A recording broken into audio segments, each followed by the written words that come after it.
आपण आता सुरू करूया. यश अकॅडमी मध्ये आपलं मनपूर्वक स्वागत.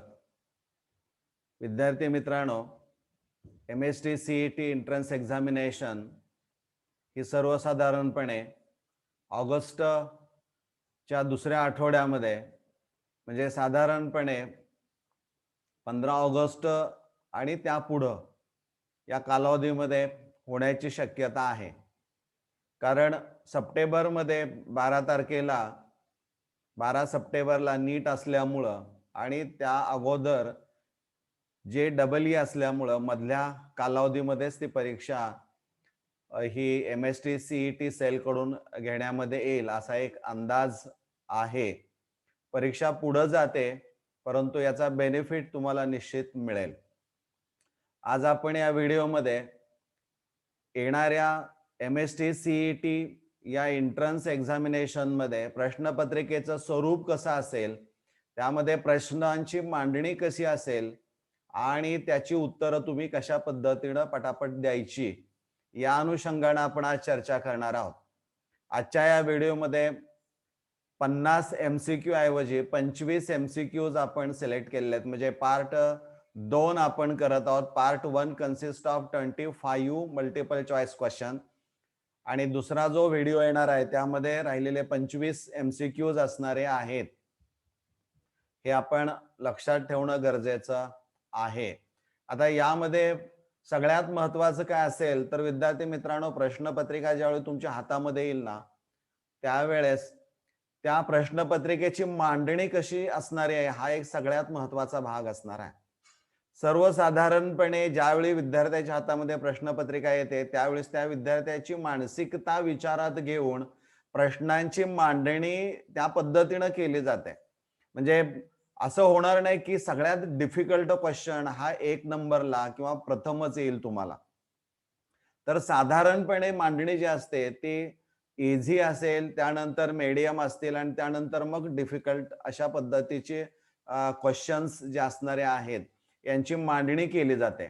पण हे करत असताना तो दृष्टिकोन असा असतो की विद्यार्थ्यांना सुरुवातीला असं वाटलं पाहिजे की ही प्रश्नपत्रिका मी सोडवू शकतो आणि मग slowly there is increase in the difficulty level of questions आणि मग तिथं तुम्हाला तुमचा स्पीड, तुमचं टाइम मॅनेजमेंट ह्या सगळ्या गोष्टी तुम्हाला विचारात घ्याव्या लागतात. ही अतिशय महत्वाची गोष्ट ही तुम्हाला माहित असणं अपेक्षित आहे की easy, medium and then difficult अशा सिक्वेन्स साधारणपणे आजपर्यंतच्या ज्या काही प्रश्नपत्रिका आपण अभ्यासलेल्या आहेत त्यावरून आपण हे सांगू शकतो. तर आपण आता सुरू करतोय. जे प्रश्न असणारे आहेत 25 त्यांचे टॉपिक्स आपण कोणत्या टॉपिक वरचा आहे साधारणतः सिक्वेन्स त्या पद्धतीने असण्याची शक्यता, दिस इज द प्रोबॅबिलिटी आपण म्हणूया किंवा expected question paper for upcoming MST CET 2021. ठीक आहे. This is the first question. Topic or chapter is chemical kinetics. A certain reaction occurs in 2 steps as. 2 steps तुम्हाला रिएक्शन मध्ये दिलेल्या दिसत आहेत. NO2 gas plus F2 gas gives NO2F gas plus F gas. And in second step, NO2 gas plus F gas reacts to combine to form NO2F gas. So in the reaction, 4 options are given. NO2F gas is intermediate, NO2 gas is intermediate, and F gas is intermediate or F2 gas is intermediate. म्हणजे you are asked, you have to find out or select the intermediate of the reaction. पण यासाठी तुम्हाला you should know what is the meaning of intermediate or what is an intermediate. तर सगळ्यात महत्वाचं आहे यामध्ये एक यश अकॅडमीनं खास इंटरमिजिएटच्या अनुषंगाने एक व्हिडिओ काढलेला आहे. तो जर पाहिला तर तुमच्या लक्षामध्ये येईल. डिटेल्स त्याच्यामध्ये एक्सप्लेन केलेले आहेत. फक्त इथं एकच तुम्हाला सांगेन की जो इंटरमिजिएट असणारा आहे तो जी रिएक्शन स्टार्ट होते त्या रिएक्शनच्या सुरुवातीला it does not appear in the reactant side in the beginning of the reaction. एवढंच तुम्ही लक्षात ठेवायचं आहे. आणि तो इंटरमिजिएट आहे याचा अर्थ तो तयार होतो आणि पुन्हा तो रिएक्शन मधून गायब झालेला दिसतो. म्हणजे प्रॉडक्ट साइडला नेट प्रॉडक्ट जर आपण ऑब्झर्व केले तर तिथं तो इंटरमिजिएट तुम्हाला दिसणार नाही. एवढं जर लक्षात ठेवलं तर तुम्हाला शोधणं हे अवघड असणार नाही. आणि मग या गोष्टीचा विचार जर केला तर तुमच्या लक्षामध्ये येईल की in first step to the product side F is formed and in the second step F is reacted with NO2 but there is no formation of again F. म्हणजे इथं F is formed and again used, म्हणजे तो तयार पण होतो आणि नंतर वापरामध्ये येतो. त्यामुळे नेट रिएक्शन मध्ये तो कुठेही आपल्याला दिसणार नाही. So the correct option of this MCQ C, that is F gas is an intermediate. बरोबर आहे. तर सेकंड क्वेश्चन जो असणार आहे तो based on chemical thermodynamics. Which one of the following is not an intensive property. तुम्हाला माहित पाहिजे की इंटेन्सिव्ह प्रॉपर्टी आणि एक्सटेन्सिव्ह प्रॉपर्टी. इंटेन्सिव्ह प्रॉपर्टीज म्हणजे कोणत्या असणार आहेत तर independent on the amount or quantity of substance present in the system. But you are asked which is not an intensive means you have to find out the extensive property, म्हणजे which depends on the amount of substance present in the system. Okay, मग आता viscosity असेल, melting point असेल, specific heat असेल, ह्या ज्या properties असणाऱ्या आहेत they are independent on the amount of substance present in the system. Means all these three are intensive properties. But D, that is the entropy, it is not an intensive property, it is extensive property. So the correct option is D, that is the entropy. Next, question number 3, topic or chapter is electrochemistry. Among the following, which is correct statement about function of salt bridge? Among the following, which is correct statement about a function of salt bridge? म्हणजे dear students, you should know what is salt bridge and its functions, and then you can answer of this question. म्हणजे first you have to read these statements which are given as a 4 options. One is it forces the electrons to travel through the inner circuit. Inner circuit याचा अर्थ काय असणार आहे, जे salt bridge न जे 2 half cells जे जोडले जात आहेत की नाही त्यातून इलेक्ट्रॉनचा फ्लो किंवा ट्रॅव्हल होत आहेत असं त्यांचं म्हणणं आहे. It allows the electrons to flow between 2 half cells. It does not allow the migration of ions between the solution and it permits the charges to unbalance in the 2 half cells. म्हणजे ही जर statement वाचली आणि तुम्हाला जर ती functions माहित असतील तर तुमच्या लक्षामध्ये येईल की here is a B option, it allows the electrons to flow between 2 half cells. म्हणजे this one is the correct statement about a function of salt bridge. म्हणजे बी ऑप्शन हा इथं करेक्ट असणारा आहे. Question 4, elements of group 16, 17 and 18. Question is, which of the following oxo acids of sulfur contains SOS linkage? 4 options are given. Peroxy, monosulfuric acid H2SO4, त्यानंतर पायरोसल्फ्युरिक acid H2S2O7 आणि परऑक्सी डायसल्फ्युरिक acid H2S2O8, थायोसल्फ्युरिक acid H2S2O3. म्हणजे इथं name आपण विचारात घेऊया. Chemical फॉर्म्युले फक्त तुमच्या माहितीसाठी म्हणून असणारी आहेत. यामधला ऑप्शन जो असणार आहे तो जर शोधायचा असेल तर तुम्ही या पद्धतीनेही विचार करू शकता. म्हणजे इथं यस असेल ऑक्सिजन आणि पुन्हा यस, तर इथं double bond O, sulphur oxygen double bond O, sulphur oxygen double bond O, sulphur oxygen double bond O आणि इथं OH आणि इकडे OH काढलं तर हा तयार होईल तुमचा. हे 3 आणि 3 6 आणि 7 ऑक्सिजन ऍटम्स आहेत आणि 2 hydrogen and 2 sulfur. So pyrosulfuric acid is the correct option of this multiple choice question. हे आपण लक्षात घेणं गरजेचं आहे. 5th question based on transition elements. The element which exhibits +7 oxidation state is म्हणजे तुम्हाला आता माहित पाहिजे की 3D सेरीज जी असणारी आहे ती starts from scandium and it ends with zinc.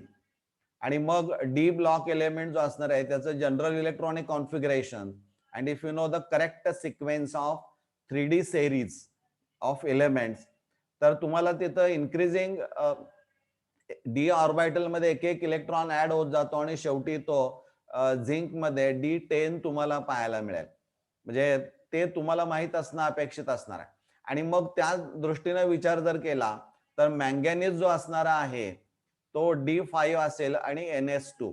त्यामुळे 7 electrons are present in case of manganese आणि त्यामुळं C is the correct option.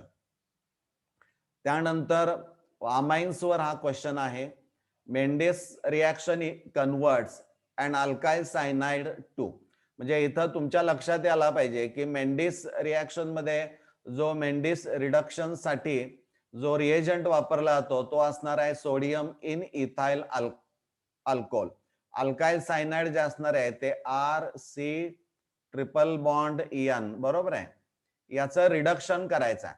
Reduction म्हणजे addition of hydrogen across multiple bonds. म्हणजे एक पाय बॉन्ड ब्रेक होईल तर इथं 2 हायड्रोजन ऍटम्स ऍड होतील, बरोबर.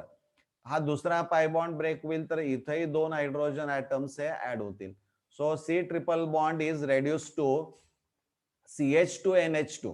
म्हणजे इथं CH2NH2 ग्रुप जो असणार आहे it is nothing but primary amine. So C is the correct option of this question. म्हणजे याचा जो करेक्ट ऑप्शन असणार आहे तो C प्रायमरी अमाइन्स हे आन्सर करेक्ट असणार आहे. Next, based on basic principles of organic chemistry, that is the topic from 11th standard. IUPAC name of the following compound is. The IUPAC name of the following compound is. You are given structure and you are asked the correct IUPAC name of the given organic compound. आता यामध्ये first rule, हे rules तुम्ही IUPAC nomenclature सगळे अभ्यासलेले असणारे आहेत. First you select the longest continuous chain of carbon atoms. 1 2 3 4 5 6 7 और 1 2 3 4 5. म्हणजे असं काउंट केलं तर तुम्हाला असं लक्षामध्ये येईल तुमच्या की 1 2 3 4 5 6 7. So the given organic compound content maximum longest continuous chain having 7 carbon atom. So this compound is derived from parent alkane. आपण हेप्टेन असं म्हणूया. हे म्हणजे तुम्ही बेसिकली लक्षात ठेवणं गरजेचं आहे. त्यानंतर you have to number the chain in such a way that अशा पद्धतीने की lowest number is given to the branch. मग if you start from left side 1 2 3 आणि राईट साइड जर केलं तर 1 2 3, म्हणजे दोन्ही बाजूने 3 नंबर येतोय तो एकच आहे. परंतु फ्रॉम जर आपण उजवीकडून डावीकडे गेलो तर हा जो असणार आहे तो मिथाइल आहे, म्हणजे M न स्टार्ट होईल. आणि डावीकडून उजवीकडे येऊ त्यावेळी E न स्टार्ट होणार आहे. सो अल्फाबेटचा विचार जर केला तर E कम्स फर्स्ट आणि त्यामुळे इथं 1 नंबर येईल, इथं 2 नंबर, इथं 3 नंबर, या पद्धतीने 4 5 6 7 इथपर्यंत असणार आहे.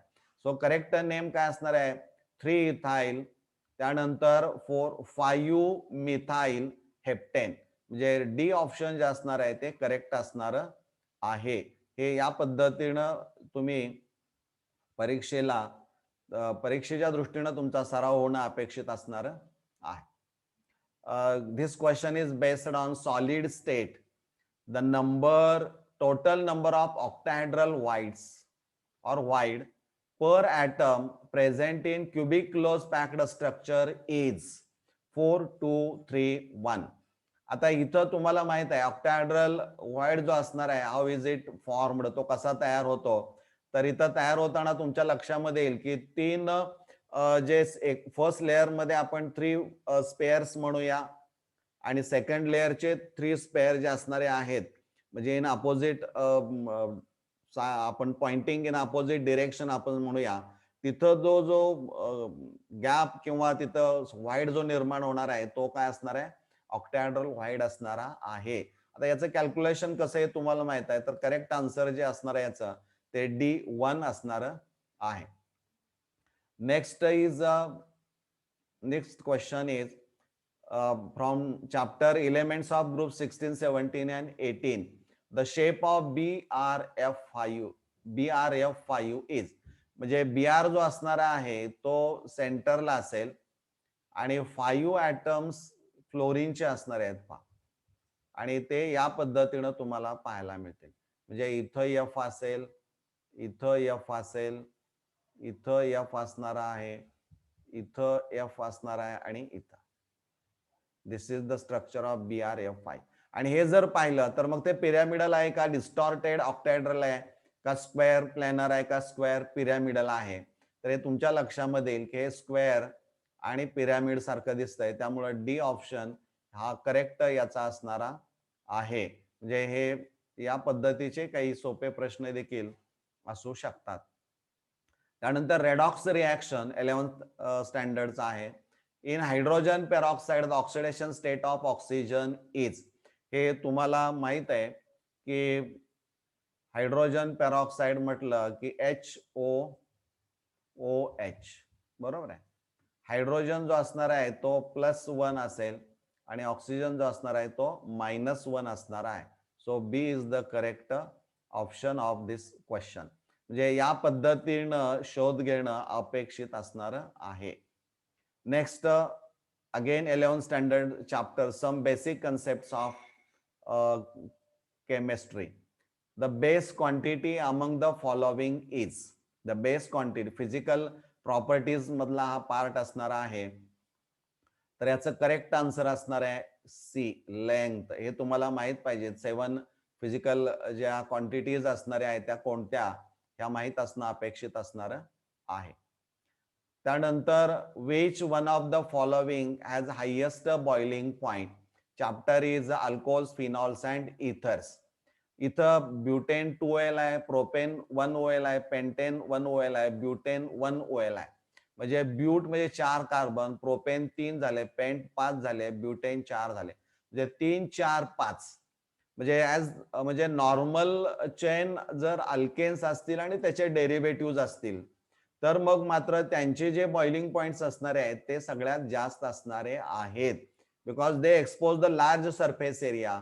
त्यामुळे वॅन्डरवाल्स फोर्स ऑफ अट्रॅक्शन जर पाहिलं तर तो तिथं जास्त असणारा आहे. आणि त्यामुळं बॉइलिंग पॉइंटच्या 2 गोष्टी तुम्ही लक्षात ठेवायच्या आहेत. एक, हायड्रोजन बॉन्डिंग स्ट्रॉंग आहे का, आणि दुसरं जे असणार आहे ते स्ट्रेट चेन आहे का, की जिथं सरफेस एरिया जास्त एक्सपोज केला जातो. तर पेंटेन 5 कार्बन ॲटम्स असणार आहेत. This is the structure of pentane 1OL. Space filling model याला आपण म्हणतो. यावरून तुमच्या लक्षामध्ये येईल की इथं रेड दिसतोय तो ऑक्सिजन आणि इथं व्हाईट दिसतोय तो H आहे, म्हणजे OH आहे. आणि हा रिमेनिंग पार्ट जो असणार आहे तो हायड्रोकार्बनचा आपल्याला दिसतोय CH चा. त्यामुळं हा जो इतका पार्ट असणार आहे तो जास्त एक्सपोज केलेला आपल्याला पाहायला मिळतो. हे तुम्हाला माहित असणं अपेक्षित आहे. So pentane 1OL is the correct answer. 13, based on again elements of group 16, 17 and 18. Acidic character of hydrides in aqueous solution increases in the order. आता इथं तुम्हाला ऍसिडिक जी हायड्राइड्स दिलेली आहे ती पाण्यामध्ये टाकल्यानंतर काय होतं, तर all these are the diprotic acids, म्हणजे 2H यापासून मिळतात. आपण जर असा विचार केला H आणि इथं Z जो असणार आहे, आपण Z विचारात घेऊया. Z हा जो असणार आहे तो ग्रुप 16 एलिमेंट्स असणार आहे. ऑक्सिजन असेल, सल्फर असेल, देन सेलेनियम असेल, देन टेलोरियम असणार आहे. टी. मग इथं आपण as we move from top to bottom the atomic size goes on increasing. मग त्याला जर इथं जोडलेला हा H असेल, इथं सेलेनियमचा विचार जर केला तर इथं H असेल, आणि टेलोरियमचा विचार जर केला तर इथं असेल. म्हणजे the distance between 2 centre of nuclei that is the bond length increases. म्हणजे इथं जसं बॉन्ड लेंथ H आणि ग्रुप 16 एलिमेंट्स मध्ये वाढत जाईल तसं H आणि तो ऍटम जो असणार आहे ग्रुप 16 एलिमेंट आपण म्हणूया यामध्ये वीक होत जातो तो बॉन्ड आणि एच रिलीज लवकर केला. मग एच लवकर रिलीज कोण करेल, त्याचा ऍसिडिक कॅरेक्टर जास्त असेल तर इथं एच हा H2TA मध्ये लवकर रिलीज केला जाईल तो H2SA पेक्षा, आणि तिथं सर्वात उशिरा H2S इज तो वीक ऍसिड असणार आहे आणि H2TA is the strong acid असणार आहे. म्हणजे बी ऑप्शन इज द करेक्ट असणाऱ्या इन्क्रीजिंग ऑर्डर मध्ये ते ऍसिडिक कॅरेक्टर आपल्याला पाहायला मिळतं. बरोबर आहे. Next 14 question based on electrochemistry, numerical आलेला आहे पहा इथं. जसं पहिला प्रश्न न्यूमरिकलचा आहे तो मात्र कॅल्क्युलेशन नाही, तुम्ही बुद्धीचा तुमचा वापर करून तिथं ते प्रश्न सोडवायचा आहे. इथं EMF ऑफ द सेल तुम्हाला दिलेला आहे, निकेल आहे आणि गोल्ड दिलेला आहे. या निकेलचं E0 फॉर निकेल दिलेला आहे -0.25 व्होल्ट आहे आणि E0 फॉर EU जे दिलेला आहे गोल्ड साठी ते 1.25 व्होल्ट इतकं दिलेलं आहे आणि 4 ऑप्शन्स आहेत पैकी एक निवडायचा आहे. तर तुम्हाला इथं माहित असायला पाहिजे फॉर्म्युला जो असणार आहे तो कोणता असणार आहे, तर E not cell is equal to E not cathode असेल, कॅथोड, आणि इथं असणार आहे मायनस E0 एनोड. बरोबर आहे.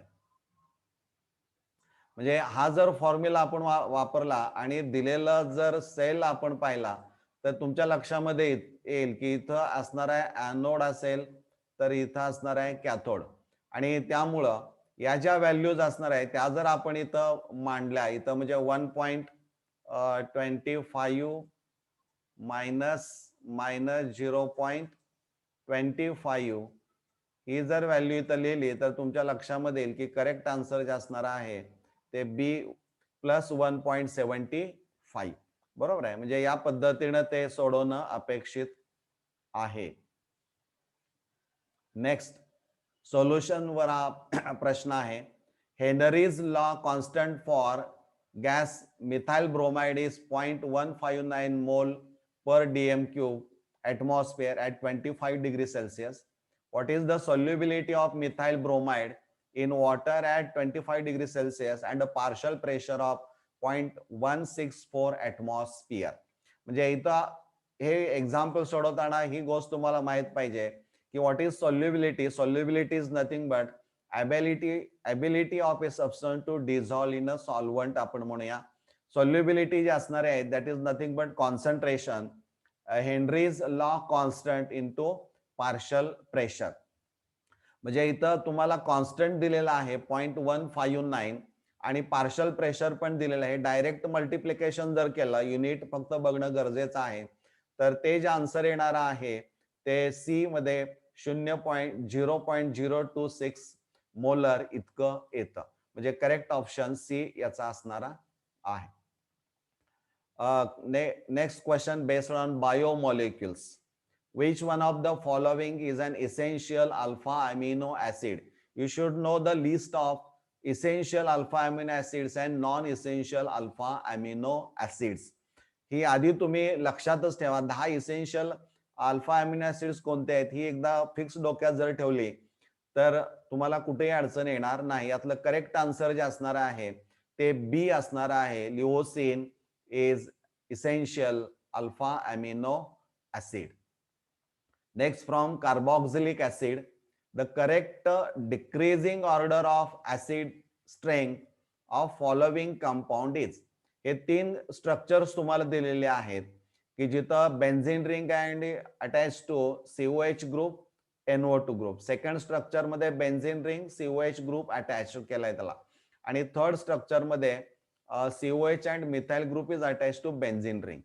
आणि मग त्यांनी म्हटलंय की find out the correct decreasing order of acid strength of the following compound.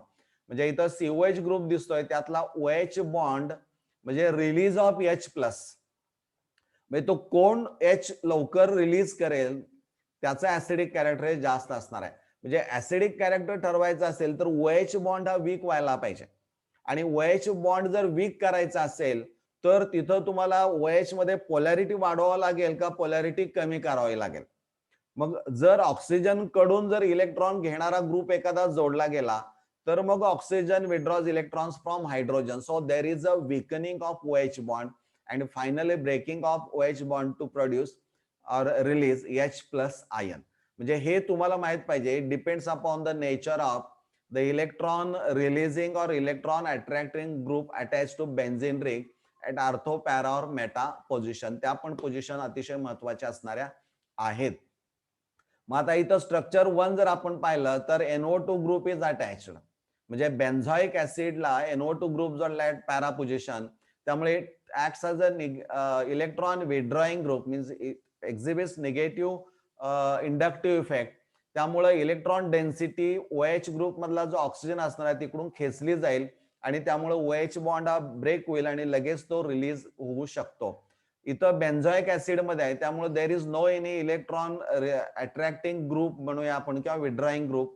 त्यामुळे OH हा इथला बॉन्ड ब्रेक होतो परंतु स्ट्रक्चर 1 पेक्षा तो थोडासा कमी असणार आहे. थर्ड स्ट्रक्चर मध्ये CH3 group, that is the electron releasing or electron donating group, is attached to benzene ring or in benzoic acid. It acts as the electron releasing, so it increases the electron density on oxygen of OH group.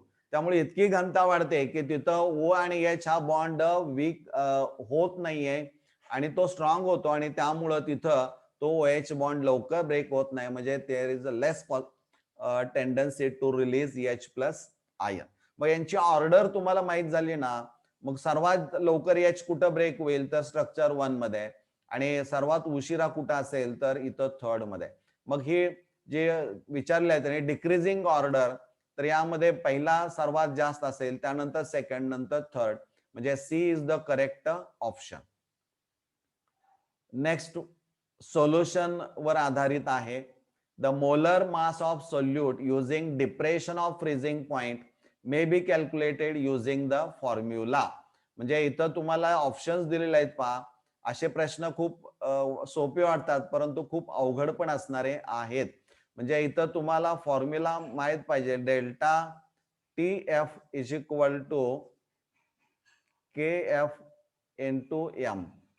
म्हणजे इथं M तुम्ही जर calculate केला आणि M is equal to value काय असणार आहे बघा. न्यूमरेटरला ही असेल आणि डिनॉमिनेटरला कोण असणार आहे तर W1 असेल आणि M2 असणार आहे. म्हणजे M ची किंमत म्हणजे करेक्ट फॉर्म्युला जर पाहिला तर तो D ऑप्शन असणारा आहे. हे आपल्याला पटकन लक्षामध्ये येणं गरजेचं आहे. Next carboxylic acid. Again decarboxylation of sodium benzoate gives. म्हणजे this is the decarboxylation reaction. Reaction is carried out by using soda lime, that is sodium hydroxide and calcium oxide. Strong heating करावं लागतं. त्यामुळे there is a formation of alkane. त्यामुळे product बघा benzoic acid आहे, बेन्झाल्डिहाइड आहे, benzene आहे, sodium phenoxide दिलाय. तर ज्यावेळी डिकार्बॉक्सिलेशन सोडियम बेन्झोएटचं होतं at that time there is a formation of benzene. Benzene हा तयार केला जातो. Next based on coordination compound which among the following is the strongest ligand. म्हणजे तुम्हाला स्पेक्ट्रोकेमिकल सेरीज जे असणार you should know the sequence or increasing or decreasing order of the strength of ligands ते तुम्हाला माहित पाहिजे. आणि हे जर पाहिलं तर C option is the correct. CO is the strongest ligand. Next question based on elements of group 16, 17 and 18. Which of the following is a neutral oxide? Oxide is a binary compound of an element with oxygen. There are of three types: acidic, basic, neutral. Basic oxides reacts with water to form base and water आपण म्हणूया. म्हणजे base तयार होतो, basic solution तयार होतं पाण्याबरोबर आणि जर ते ऍसिड बरोबर रिॲक्ट केलं तर सॉल्ट अँड वॉटर तयार केलं जातं. म्हणजे या पद्धतीनं ती रिॲक्शन असणारी आहे. मग इथं बेरियम ऑक्साइड, सल्फर ट्रायऑक्साइड आणि अल्युमिना हे जे असणारे आहेत ते न्यूट्रल ऑक्साइड्स असणार नाहीत. तर यामध्ये carbon monoxide is a neutral oxide. Aldehydes वर आधारित आहे. Formaldehyde gives an addition compound with methyl magnesium iodide which on acid hydrolysis yields. म्हणजे फॉर्माल्डिहाइड जे कार्बोनिल कंपाऊंड असणार आहे सी डबल बॉन्ड ओ त्यावर मिथाइल मॅग्नेशियम आयोडाइडची रिॲक्शन जर केली आणि मिळालेला जो ऍडक्ट असणार आहे त्याचा हायड्रॉलिसिस केला ऍसिडनं तर तुम्हाला इथाइल अल्कोहोल हे मिळेल. म्हणजे C is the correct option. Next, based on inner transition elements which of the following acts as an oxidizing agent. आता ऑक्सिडायझिंग एजंट म्हणजे काय असणार आहे तर इट मस्ट अंडरगोज रिडक्शन. म्हणजे रिडक्शन व्हायला पाहिजे. आता इथं जर आपण पाहिलं या बी सी डी ऑप्शन जर पाहिले तर कॉमन ऑक्सिडेशन स्टेट +3 जी असणारी आहे लॅन्थॅनम सिरीज मध्ये तर ती अटेंड करायची असेल तर एक एक इलेक्ट्रॉन हे देतील. इलेक्ट्रॉन देतायत याचा अर्थ काय त्यांचं ऑक्सिडेशन होतं म्हणून ते act as a reducing agent. पण TB+4 चं TB+3 मध्ये रूपांतर व्हायचं असेल तर त्याला मात्र इलेक्ट्रॉन घ्यावा लागेल आणि त्यामुळे त्याचं होतं reduction. So it acts as an oxidising agent. So correct answer is A, TB+4. Next, some basic concepts of chemistry. Again, 11th standard. Boron exists as 2 stable isotopes. 2 isotopes इथं तुम्हाला दिलेले आहेत त्यांची पर्सेंटेज दिलेली आहेत. Find out the average atomic mass of boron. म्हणजे इथं average मास जर तुम्हाला कॅल्क्युलेट करायचं असेल तर average atomic mass is equal to काय असणार आहे 10 into 19 divided by 100 plus 11 into 81 divided by 100. हे जर तुम्ही सिम्प्लिफाय केलं तर आन्सर विल बी 10.8. म्हणजे D option is the correct. This one is the last question of today's video. याबरोबर आपण हे संपल्यानंतर आपण इथं थांबणार आहोत. Name the product obtained by reacting toluene with carbon monoxide and hydrogen chloride in presence of anhydrous aluminium chloride. म्हणजे हे वाचल्यानंतर तुमच्या लक्षात येईल की this is nothing but Gattermann Koch formulation reaction जी असणारी आहे. इथं त्याने टेक्स्टबुक मध्ये फक्त बेन्झिन दिलाय पण आपण काय केलंय त्याचा डेरिव्हेटिव्ह विचारात घेतलाय टोलिन आणि मग टोलिन जो असणार आहे मिथाइल बेन्झिन त्याची reaction carbon monoxide hydrogen chloride in presence of anhydrous aluminium chloride जर केले तर तयार होणारा प्रॉडक्ट जो असणार आहे तो 4-मिथाइल बेन्झाल्डिहाइड स्टेबल प्रॉडक्ट हा इथं मिळतो. म्हणजे C is the correct option. या पद्धतीनं पहिले 25 MCQs आपण एक्सप्लेन केलेले आहेत. यानंतर दुसरा व्हिडिओ तुम्हाला येणार आहे त्यामध्ये 25 MCQs असणारे आहेत की जे त्याची डिफिकल्टी लेवल हळूहळू थोडीशी वाढत जाताना तुम्हाला आता पाहायला मिळणारी आहे. आय थिंक मला वाटतं हे तुम्हाला नीट समजलेला असेल तर आपण हा व्हिडिओ लाईक करावा. कमेंट बॉक्समध्ये काही कमेंट टाकावीत की जेणेकरून चांगले व्हिडिओज तुम्हाला पाहायला मिळतील. चॅनल सबस्क्राईब केलं नसेल तर ते सबस्क्राईब करावं. Thanks for watching.